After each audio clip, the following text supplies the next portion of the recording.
আসসালামু আলাইকুম এভরিওয়ান, ভাই বোনরা। এই যে আজকেও আমি পিৎজা তৈরি করছি। গত কয়েকদিন আগে আমি একটা পিৎজা তৈরি করেছিলাম, সেটা A to Z আমি দেখিয়েছি।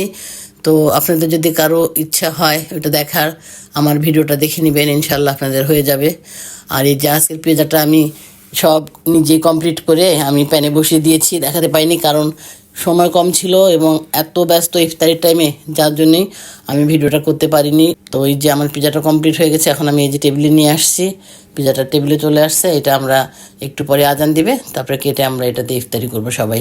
এই যে পিৎজাটি আমরা কেটে খেয়েছি, তারপরে যে এতটুকু রয়ে গেছে, তো ইফতারির সময় তো তাড়াহুড়া করে এটা তখন আর দেখাতে পারিনি। তো এই যে পিৎজাটি আমার পাউরুটির মতো একদম ভিতরে ফোম ফোম পাউরুটির মতো হয়ে গেছে, জালি জালি, আর নিচে কি সুন্দর একদম নিচটা ক্রিস্পি হয়েছিল, খেতে অনেক মজা হয়েছিল। তো আপনারা এভাবে আমার আগের ভিডিও দেখে পিৎজা তৈরি করে খাবেন, ইনশাল্লাহ আশা করি এমন হবে। তো আপনারা অনেক ভালো থাকবেন, আমাকে সাবস্ক্রাইব এবং ফলো করে আমার পাশে থাকবেন। আল্লাহ হাফেজ।